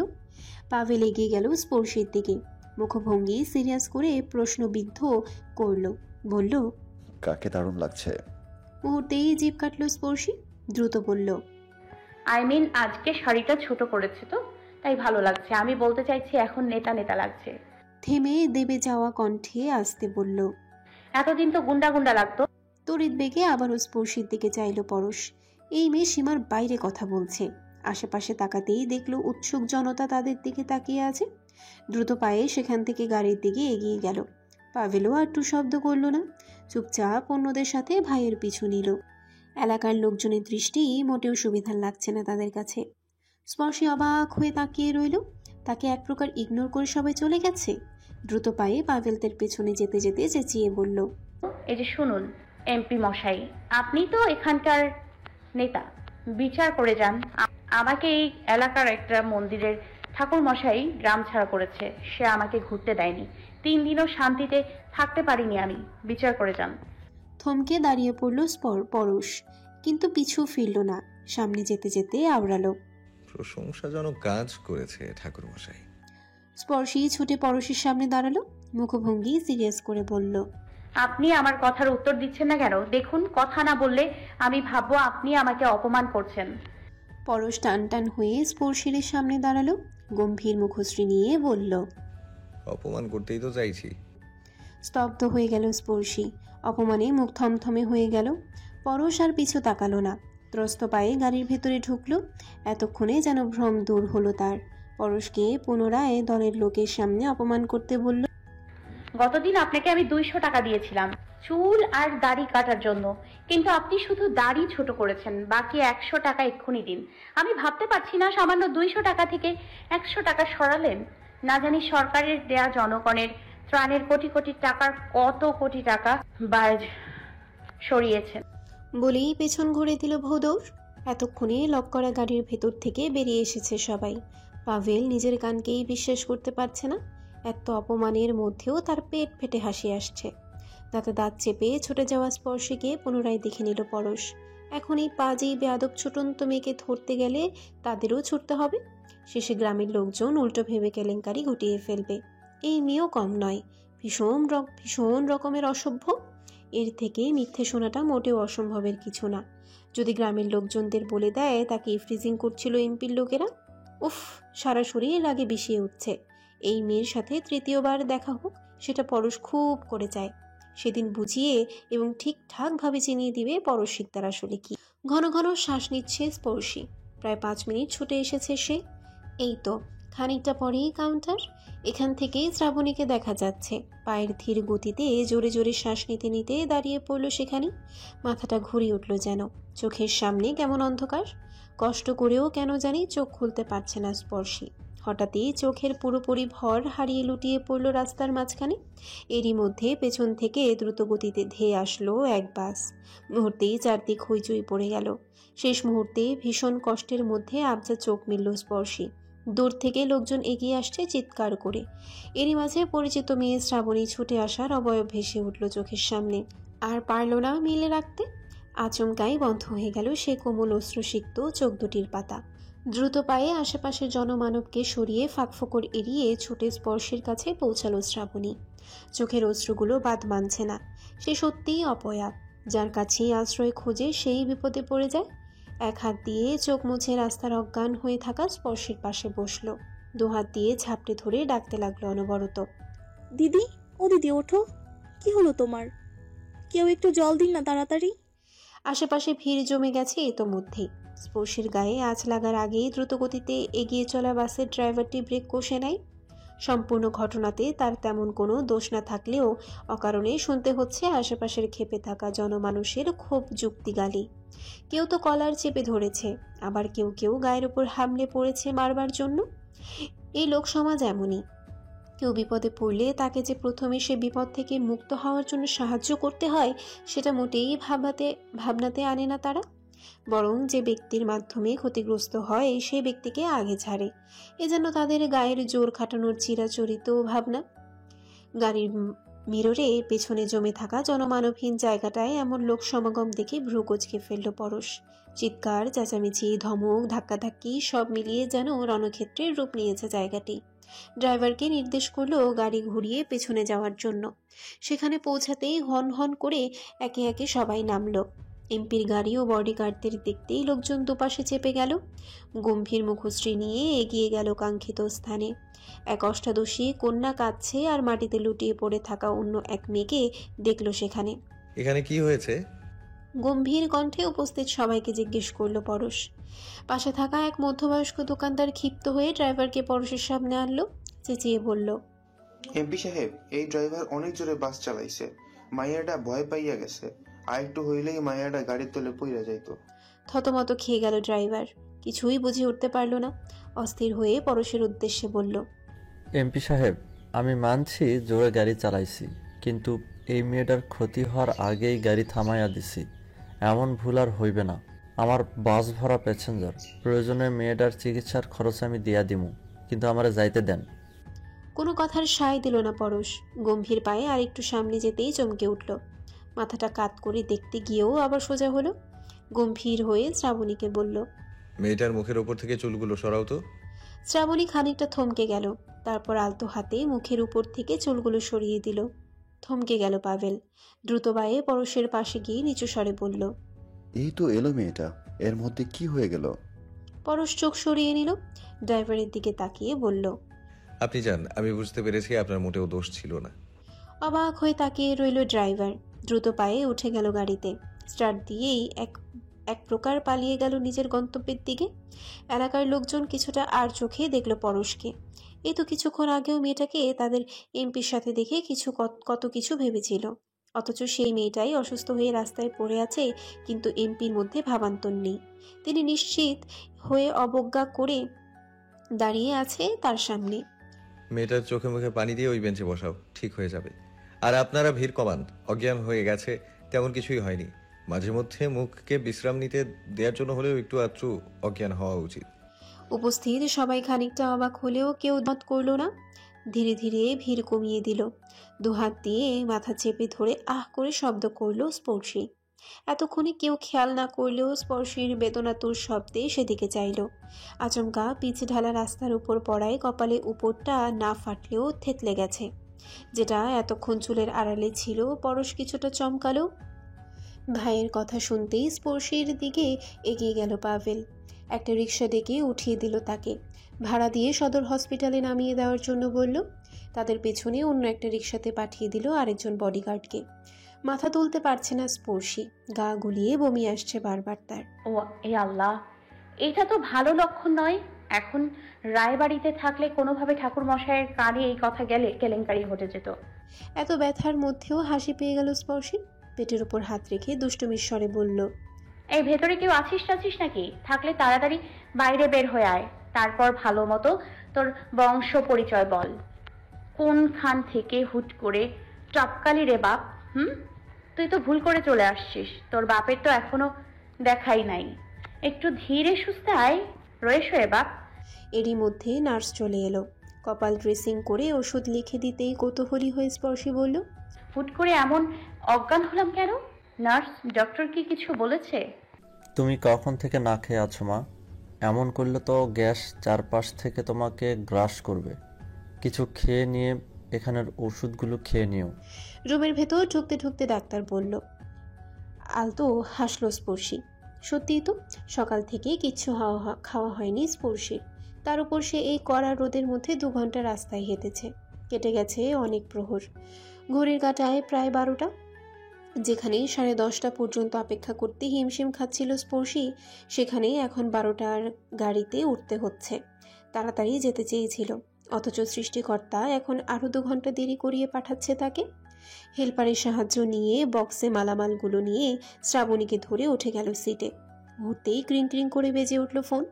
রিসিভ করতে ওপাশ থেকে মেলি কণ্ঠে বলল, কিরে, তুই কি আর জীবনেও সাভারে আসবে না? আমার কথা তো মনেই করিস না। ওখানে নতুন বোন পেয়েছিস নাকি নতুন বর পেয়েছিস, যাকে পেয়ে আমার মতো একটা কিউট মেয়েকে ভুলে গিয়েছিস?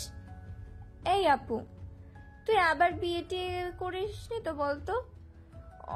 অনন্দাদির তো বড় ভাইও নেই, কাকে করলি বিয়ে? এটা কিন্তু মোটেও ঠিক করিসনি। ওমা, শুনছো? আপু নাকি গ্রামের কোন ছেলেকে বিয়ে করেছে। হতাশ হলো স্পর্শী, মাথাটা আবার ধরেছে। আরশির এই বকবকানি শুনতে একটুও ভালো লাগছে না। কোনো রূপ উত্তর না দিয়ে আস্তে করে কেটে দিল ফোন। সময়ের সাথে স্থিতিশীল চাকা ঘুরতে লাগলো ইঞ্জিনের তালে তালে। লাল রঙা বাসটার ডান পাশের 3 নম্বর লাইনে বসেছে শ্রাবণী। তার পাশেই জানালা ঘেঁষে খানিকটা মাথা হেলিয়ে বসে আছে স্পর্শী। মাথার যন্ত্রণার কাছে হার মেনেছে গায়ে মাথায় জড়ানো ওড়নাটা। অবহেলায় পড়ে আছে খোপার উপর। কপালের ধার থেকে 2 গোছা চুল বাতাসের সাথে পাল্লা দিয়ে উড়ে যাচ্ছে কানের দুপাশ জুড়ে। আরশির ফোন কেটে দেওয়ায় সে বারবার ফোন দিয়ে যাচ্ছে। এই মুহূর্তে অসহ্য লাগছে স্পর্শের। ব্যাগ হাতড়ে ফোন বের করে সুইচ অফ করে দিল। তারপর আলগোছে চোখ দুটো বন্ধ করে সিটে গা হেলিয়ে দিল। সময় তার নিজস্ব গতিতেই চলতে লাগলো। গাড়ির ইঞ্জিনের শব্দের সাথে বাতাসের দমকা স্নিগ্ধতায় ঘুমের দেশে হারিয়ে গেল স্পর্শী। হুট করেই কানের কাছে বারবার প্রতিধ্বনিত হতে লাগলো, দিদি, ও দিদি ওঠো, দেখো না সবাই চলে যাচ্ছে। অনেক কষ্টে বিরক্তি নিয়ে চোখ খুলল স্পর্শী। মুহূর্তেই কপালের আঘাতের জায়গাটা যেন চিরে উঠল। চোখ খুলে চারপাশে তাকাতেই কিছুটা হুঁশ এলো। গাড়ির ইঞ্জিন বন্ধ। জানালা দিয়ে তাকাতেই দেখল সামনে ওভারব্রিজ। খানিকটা অবাক হয়ে গেল স্পর্শী। মাত্রই তো ঘুমালো, এরই মধ্যে এসে গেল কিভাবে? হাতের ঘড়িতে টাইম দেখতেই চমকে গেল। ঘড়িতে 4:56 বেজে গেছে। দ্রুত শ্রাবণীর হাত ধরে তড়িৎ গতিতে নেমে গেল গাড়ি থেকে। হেল্পার সাথে সাথে বক্স থেকে ব্যাগ 3টা নামিয়ে দিল তাদের। এলোমেলো পায়ে ঘুম জড়ানো চোখে ব্যাগ হাতে নিয়ে ওভারব্রিজের কাছে এলো। শ্রাবণী ও তার পিছু পিছু গুটি গুটি পায়ে চলে এলো।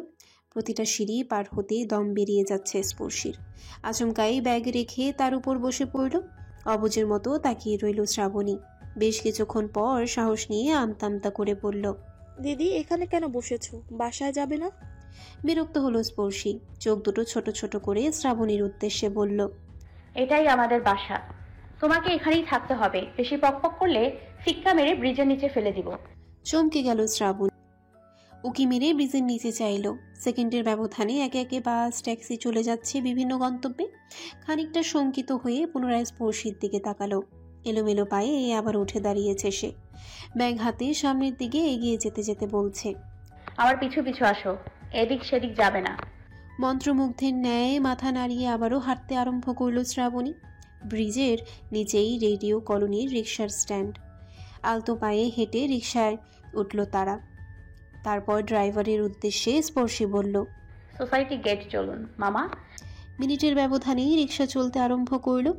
মিনিট 10-এর মধ্যে গেটের সামনে গাড়ি থামল। এপাশ থেকে সিটকিনি নাড়া দিতেই ভেতর থেকে দৌড়ে আসা শব্দ পাওয়া গেল। গেট খোলা মাত্রই চিৎকার করে উঠল আরশি। দ্রুত হাতে জড়িয়ে ধরতেই পেছন থেকে গুটিসুটি পাকিয়ে দাঁড়িয়ে থাকা শ্রাবণীতে নজর এলো। ভ্রু কুচকে তাকিয়ে রইল সেদিকে। পরিচয় জিজ্ঞেস করার প্রয়াস করে স্পর্শীর দিকে পুনরায় তাকাতেই আটকে উঠল। কপাল সাদা ব্যান্ডেজে ঢাকা। কিছু জিজ্ঞেস করার আগেই স্পর্শী বলল, অ্যাক্সিডেন্ট করেছি আমি, এবার সামনে থেকে সর, ভেতরে যাব। মুহূর্তেই পুরো বাড়ির দেয়াল চিৎকারের প্রতিধ্বনি হতে লাগলো। আর সে চিৎকার করে বলল, আপু, আম্মু অ্যাক্সিডেন্ট করেছে।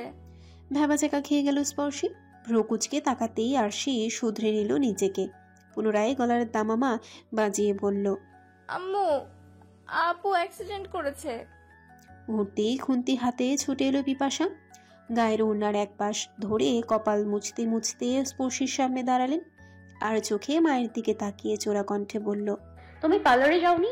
কোনো রকম ভাবান্তর দেখা গেল না পিপাসার মধ্যে।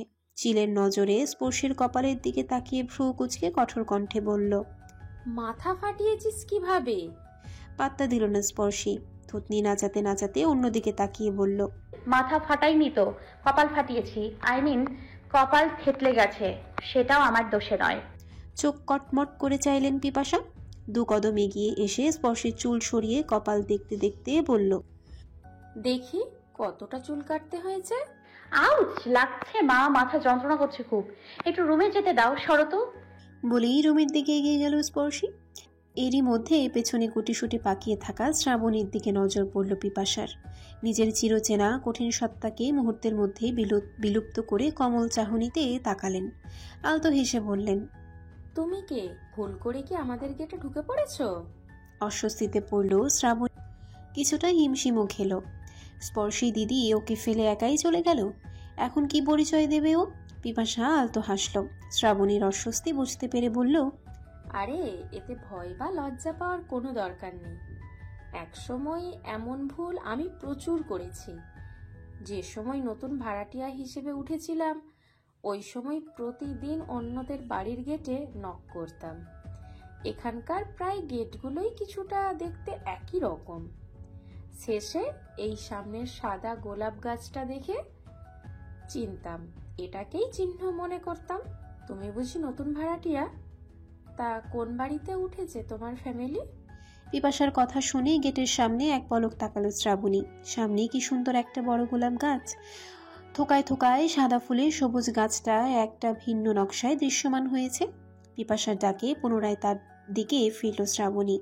ফ্লোরের দিকে তাকিয়ে নিচু কণ্ঠে বলল, আমি স্পর্শীদির সাথেই এসেছি পিরোজপুর থেকে, উনিই নিয়ে এসেছেন। পলকহীনভাবে এক মুহূর্ত তাকিয়ে রইল পিপাসা। মুহূর্তেই জিভে কামড় মেরে পড়লেন, এমা, তুমি এতক্ষণ ধরে বোকার মতো চেয়েছিলে কেন তাহলে? বললেই তো পারতে। চলো চলো ভেতরে আসো। এই আরশি, ওকে নিয়ে তোর রুমে যা তো। মেয়েটাকে বাথরুম দেখিয়ে দে, হাত মুখ ধুয়ে আসুক। আমি খাবার বাড়ছি। খানিকটা ইতস্তত করে হেসে শ্রাবণীকে নিয়ে রুমে গেল আরশি। বাথরুম দেখিয়ে দিতেই দ্রুত ঢুকে পড়ল সেখানে। বিকেলবেলা, ঘড়ির কাঁটায় 4:30।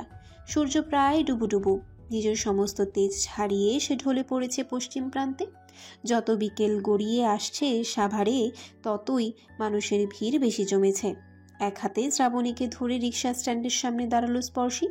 এখান থেকে লোকাল বাসগুলো ধরতে হয়।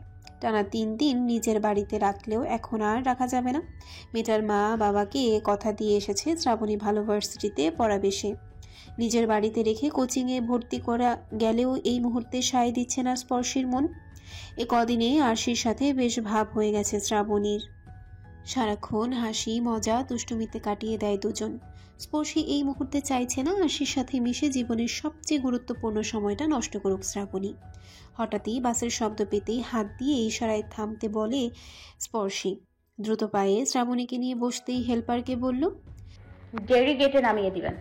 এবার হেল্পার অতিরিক্ত আতিথেয়তা দেখালো। দাঁত দেখিয়ে হেসে সম্মানের সহিত বলল, জি আপা, আপনি বসেন।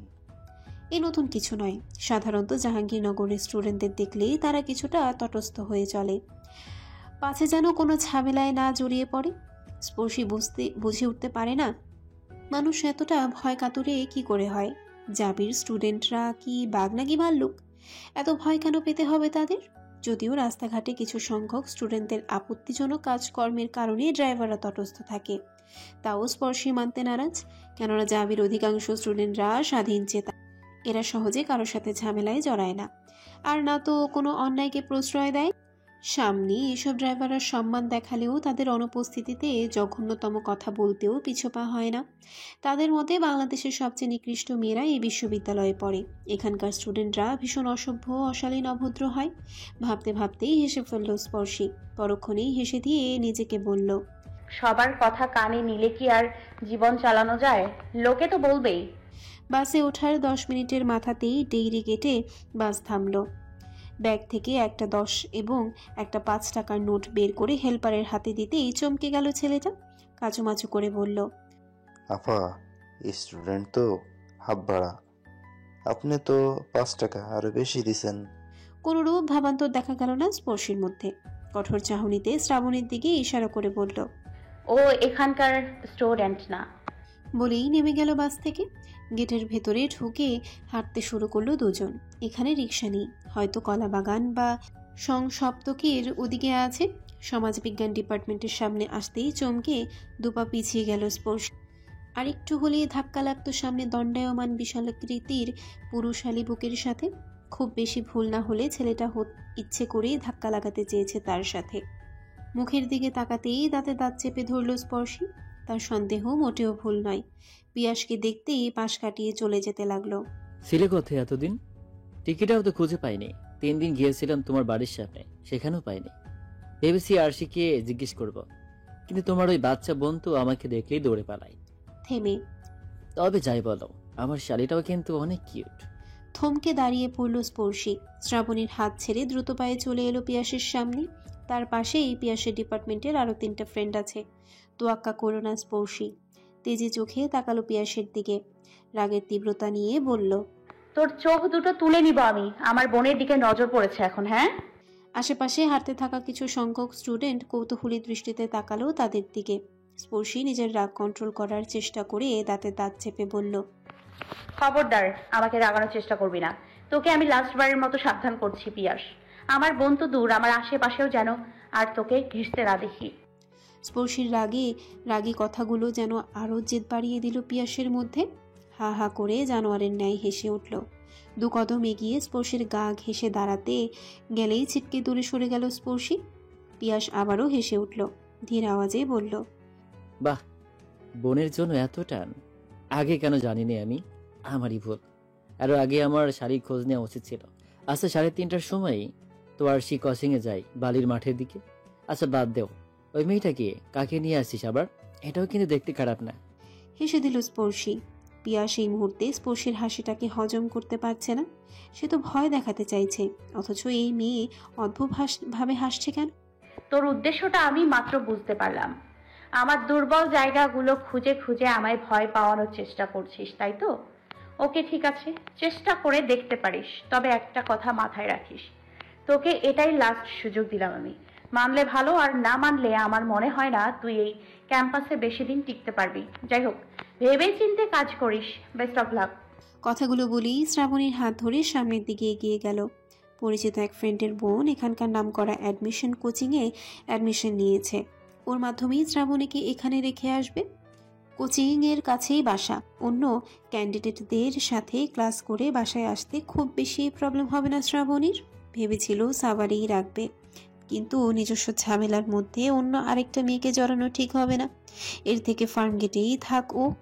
রাত 11টা। নিত্যদিন সারা বাড়ি তোলপাড় করে ফেলা মেয়েটা আজ চুপচাপ। যে কিনা প্রতি রাতে এক প্রকার বিশ্বযুদ্ধ ঘটিয়ে ফেলে বোনের সাথে ঘুমাবে বলে সে আজ হঠাৎই একা রুমে শুয়ে থাকবে। এ কথা শুনতেই মাথা ঘুরতে লাগলো স্পর্শীর। বেশ কয়েকবার দরজা ধাক্কালেও কোনো কাজ হয়নি। ভেতর থেকে দরজা আটকিয়ে কাঁথা মুড়ি দিয়ে আর সে একই কথা শুনেছে। আমি আজ থেকে একা একা ঘুমাবো। অভ্যাস করতে হবে তো। 2 দিন পরেই তো তোমার বিয়ে হয়ে যাবে। তখন কি তোমার জামাইয়ের মধ্যে শুতে নেবে আমায়? তার থেকে আগে থেকে অভ্যাস করাই ভালো। স্পর্শের মাথা ঘুরছে। শেষে এক প্রকার বাধ্য হয়ে নিজের রুমে এসেছে। মাথার ক্ষতটা এখনো পুরোপুরি শুকায়নি তার। রুমের সমস্ত লাইট অফ করে কাঁথা মুড়ি দিয়ে আলগোছে মায়ের চুরি করা ফোনটা বের করলো আর সে। মা ঘুমিয়েছে 10টা নাগাদ। সেই সুযোগেই হাত সাফাই করেছে সে। কাঁপা কাঁপা হাতে ফোনের লক খুলে ফেসবুকে ঢুকলো। নিজের চিরচেনা আইডিটা লগইন দিয়ে সার্চ করলো কাঙ্ক্ষিত আইডিটা। আজ সে ক্রাশ খেয়েছে। শুধু ক্রাশ না, হুমড়ি খেয়ে পড়েছে ওই গোল গোল লাড্ডুর মতো চেহারার উপর। বান্ধবীর ক্রাশকে দেখতে গিয়ে সে নিজেই ফিদা হয়ে গেছে। লোকটাকে চেনে না তার বান্ধবী। কোনো এক ফেসবুকের পরিচিত ফ্রেন্ড বার্থডে উইশ করেছিল লোকটিকে। ব্যাস, সেই দিন থেকেই সে পাভেল শিকদার নামক এই আইডিটার উপর ক্রাশিত। আজ খুবই বিশ্বাসের সাথে নিজের বেস্ট ফ্রেন্ডের সাথে শেয়ার করলো নিজের কল্পনার পুরুষকে। প্রোফাইল দেখা মাত্রই সে একই রোগ বাসা বেঁধেছে আর সেই শরীরে। এ যেন কোনো সংক্রমণজনিত রোগ।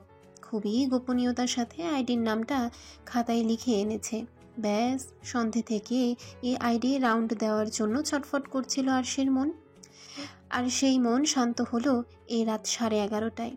সার্চ অপশনে পাভেল শিকদার নামে আইডিটা ভেসে উঠতেই শ্বাস প্রশ্বাসের গতি আরও তীব্র হলো। হৃৎপিণ্ড উদাম গতিতে দামামা বাজিয়ে চলছে। আলগোছে কাঁথাটা সরিয়ে কুমিরের ন্যায় বিশালকৃতির নিঃশ্বাস নিয়ে নিল। পুনরায় কাঁথার মধ্যে ঢুকতে চমকে উঠল। মন বারবার বলছে কেউ একজন তাকিয়ে আছে তার দিকে। ফোনের স্ক্রিন অফ করে উঠে দাঁড়ালো বিছানায়। দেয়াল হাতড়ে লাইট জ্বালিয়ে নিল। উকি মেরে দরজা, খাটের নিচ, আলমারির পেছন সব দেখে নিল। না, কেউ নেই। আবারও লাইট অফ করে চলে এলো কাঁথার মধ্যে। ফোনের ব্রাইটনেস পুরোপুরি কমিয়ে নাইট শেল্ড অন করে দিল। বুকের মধ্যে হাত চেপে ধরে মেসেজের উপর ক্লিক করলো। জীবনের পুরোপুরি সাহস উত্তেজনা নিয়ে গুটিসুটি অক্ষরে লিখল, আপনি কি ফ্রি আছেন? সাথে সাথেই নেট অফ করে দিল। কেমন এক ভয় কাজ করছে মনের। ইস, কোনোভাবে আপু বা মায়ের কানে যদি এই কথাগুলো যায়। না না, সেটা কিভাবে যাবে? কোথাকার এক ছেলেকে মেসেজ দিয়েছে সে, এটা জানা কোনোভাবেই সম্ভব নয়। মুহূর্তেই আবারও রিপ্লাই এসেছে কিনা দেখতে ওয়াইফাই অন করলো। মেসেঞ্জারে ঢুকতেই হতাশ হলো, কোনো রিপ্লাই আসেনি। মেসেজ পড়তেই পুনরায় জিভ কাটল। ইস, আর সে সত্যিই একটা গর্ধপ। তার উচিত ছিল সুন্দর করে একটা সালাম দেয়া। ছেলেদের পটাতে হলে তো আগে ভদ্র হতে হবে। যেমন ভাবনা তেমন কাজ। আবারও ছোট ছোট হাতে লিখল, আসসালামু আলাইকুম। নিশিরাত।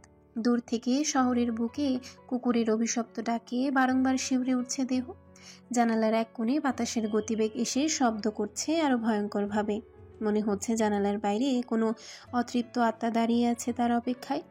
সময়ের গতিতে সে বিরক্ত হয়ে জানালার কাজ খুলতে চাইছে ক্রমশ। চমকে কাঁথার বাইরে বের হলো আরশি। গা ঘেমে নিয়ে একাকার হয়ে গেছে। কাঁথার উপর ফোন ফেলে অন্ধকারের মধ্যে বোর্ড হাতড়ে ফ্যান চালালো। বিছানার মাঝখানে উপর হয়ে ব্যাঙের মতো বসে জিরিয়ে নিল আরও কিছুক্ষণ। তারপর কাঁথার ভাঁজে পড়ে থাকা ফোন হাতে নিয়ে আবারও চেক করলো মেসেজ। না, কোনো রকম রিপ্লাই আসেনি ওপাশের ব্যক্তির থেকে। বিরক্তিতে নাক চোখ কুচকে এলো তার। এ কেমন মানুষ? একটা মেয়ে সেই থেকে মেসেজ দিচ্ছে অথচ রিপ্লাই তো দূর, সিনও করেনি। এত অহংকার মোটেও ভালো না। আর সে বই পড়েছে, অহংকার পতনের মূল। নিশ্চয়ই এই ব্যাটারও পতন হবে কোনো দিন। এত ইগো অ্যাটিটিউড ধুলোয় গড়াগড়ি খাবে। সেদিন আর সে দেখবে আর ইগনোর করবে। আচ্ছা, এমন কি হতে পারে না কোনো দিন একদিন এই লোক আরশির সাথে কথা বলার জন্য ছটফট করে গুমড়ে মরবে? তার একটুখানি রিপ্লাই পাওয়ার জন্য রাতের পর রাত মোবাইলের স্ক্রিনে তাকিয়ে থাকবে, কাঁদবে। মুহূর্তেই নাকচ করলো মন। না না না, ধ্বনিতে প্রতিদ্বন্দ্বিতা করে বলল, না, কাঁদবে না। কাঁদাটা মোটেও স্মার্টনেসের মধ্যে পড়ে না। এই লোক আরশির জন্য কাঁদবে না। ভীষণ কষ্ট পাবে, ভীষণ কষ্ট পাবে। কিন্তু কিভাবে? এই লোক না আরশিকে চেনে, আর না তো আরশি এই লোককে চেনে। কি এমন বাধা পড়বে আরশির জন্য কষ্ট করার? আচ্ছা, এমনটা হতে পারে না যে ভুল করে এই পাভেল শিকদার নিজের ফোনে রিচার্জ করতে গিয়ে নাম্বার ভুল করে আরশির ফোনে দিয়ে দিল? হ্যাঁ হ্যাঁ, হতেই পারে এমনটা। খুব মোটা অঙ্কের রিচার্জ করবে এই লোক, এই যেমন 500-1000। এখন তো নিশ্চয়ই টাকা ব্যাক নেয়ার জন্য তাকে ফোন দিবে, তখন অনেক অনুরোধ করবে। কিন্তু না, আরশি এই লোকের ফোন মোটেও ধরবে না। কথা বলা তো দূর, কেন ধরবে? এই লোক কি তাকে রিপ্লাই দিয়েছে? দেয়নি তো। তাহলে সে কেন সাড়া দিবে তার কথায়? দিবে না, মোটেও সাড়া দিবে না। ভাবতে ভাবতেই মুখ চেপে ধরে হেসে ফেললো আরশি। তার তো নিজস্ব কোনো সিমই নেই। মোবাইলেই তো মায়ের, সেখানে সিম রাখা তো বিলাসিতা। আর যেখানে উৎসই নেই সেখানে এত কিছু কল্পনা করা একদম কাঁঠাল গাছের পেয়ারা ফলানোর মতো। লাস্টবারের মতো মেসেজ এসেছে কিনা চেক করে মোবাইল হাতে ত্রস্ত পায়ে বিছানায় থেকে নামলো। দরজা খুলে পা চেপে চেপে মায়ের রুমের সামনে এলো। ভেরানো দরজা আলতো হাতে খুলে ধুকপুক হৃদয় নিয়ে সামনে এগিয়ে গেল। ফোনটা ভীষণ গরম হয়ে আছে। এই ফোন মায়ের পাশে রাখার পর যদি ভুল করে হাত এসে পড়ে ফোনের উপর, তাহলেই তো মা জেগে যাবে। দ্রুত ফ্লোরের বসলো। ফোনটাকে উল্টে পাল্টে ঠান্ডা ফ্লোরে রুটির মতো ভাজলো কিছুক্ষণ, কিন্তু ফলাফল শূন্য। ফ্লোরটাও বেমানি করছে তার সাথে। পাশের ফ্রিজের উপর হাত রেখে ঠান্ডা করে তারপর ফোন চেপে ধরেছে। এও জরাক্লান্ত ফোনকে জলপট্টি দিচ্ছে। প্রায় 15 মিনিট পর বুকে অনেক সাহস নিয়ে মায়ের বালিশের নিচে ফোন রেখে দ্রুত পায়ে রুমের দিকে দিল এক ছুট। দরজার সামনে গিয়ে ভেতরে ঢুকতে গেলে পেছন থেকে কেউ চুলের বেনি ধরে টেনে ধরল। অন্তরাত্মা উড়ে গেল আরশির। নিশ্চয়ই কোনো ভূত হবে। পেটের ভেতরে সমস্ত চিৎকার ঘুরপাক খাচ্ছে। কিছুতেই তারা কণ্ঠনালী ভেদ করে বাইরে আসতে পারছে না। ভয়ে ভয়ে পেছনে তাকাতেই অন্ধকারের মধ্যে গাল চেপে ধরল কোনো ছায়া। টেনে রুমের মধ্যে এনে লাইট জ্বালাতেই আরো ভয় পেয়ে গেল আরশি। স্পর্শের আগে অবয়বে এখনও তার গাল চেপে ধরে আছে। ঝাঁঝালো স্বরে বলল, এই জন্যই আজ আমার সাথে ঘুমাসনি। ফোনে ধরেছে তোকে। তোর ফোন ছুটাচ্ছি আমি। ভয়ের চোটে কেঁদে দিল আরশি। নাক টেনে বলল, তোর পায়ে পড়ি আপু, আম্মুকে বলিস না প্লিজ, আর এমন করব না। মুহূর্তেই ধমক মারল স্পর্শী। বলল, এই একদম চেঁচাবি না, জিভ টেনে ছিঁড়ে ফেলবো।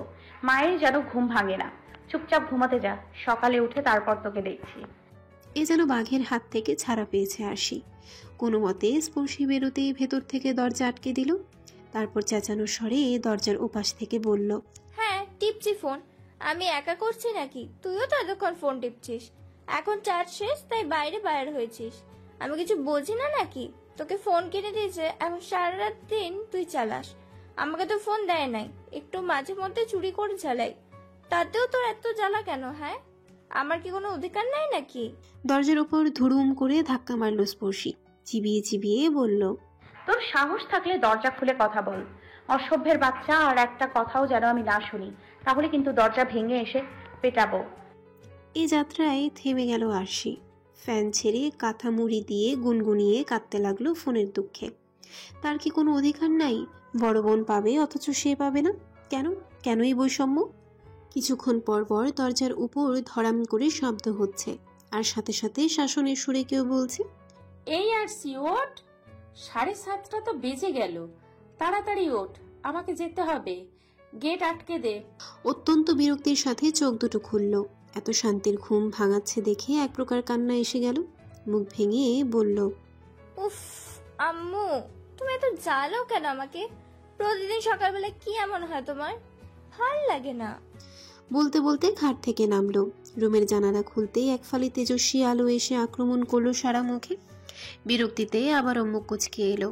থমথম করতে করতে দরজা খুলল। আর একটু সামনে যেতেই দেখলো মা এখনো খুন্তি নাড়ছে। মাথা বিগড়ে গেল এবারে।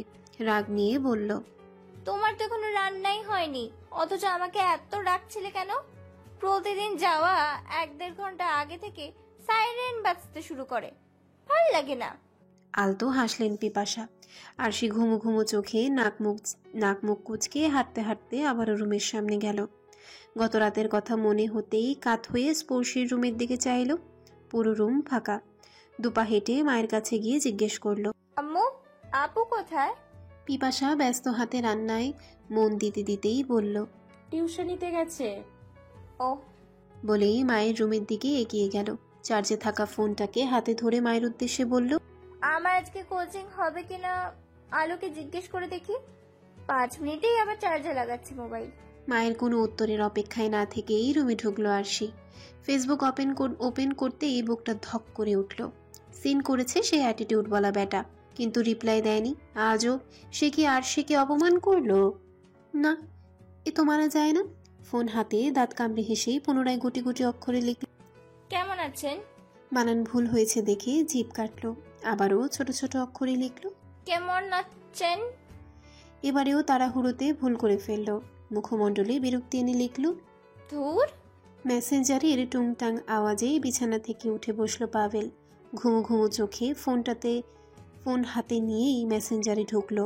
লিস্টে থাকা আরশিয়া সর্দার আইডিতে ঢুকতেই মুখ চেপে হেসে ফেলল। ওদিকে ইতোমধ্যে আরশি আরও 2বার ভুল বানানে মেসেজ সেন্ড করলো। পাভেল ত্রস্ত হাতে তার বানানকে শুধরে লিখল, কেমন আছেন?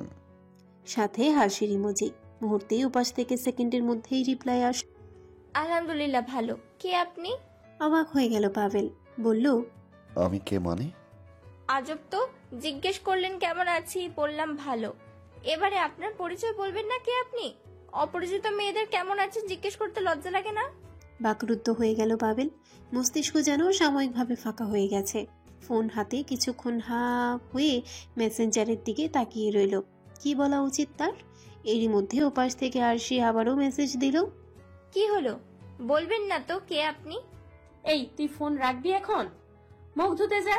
ঘুম থেকে উঠতে না উঠতেই ফোন নিয়ে বসেছে। দ্রুত গেট আটকা। মায়ের ডাক শুনতেই চমকে উঠল আরশি। দ্রুত হাতে টাইপ করলো। এই শুনুন, আমি আপনার সাথে পরে কথা বলবো, এখন মা ডাকছে। ওকে, বাই। পাভেল ব্রু কুচকে তাকিয়ে রইল মেসেজের দিকে। আশ্চর্য, এই মেয়েকে মেসেজ দিতে কে বলেছে, আর যেতে বা কে বলেছে? তার ছেঁড়া কোথাকার। টানা 3 বার গেটে ধাক্কা দেওয়ার পর ঠুলতে ঠুলতে গেট খুলল আরশি।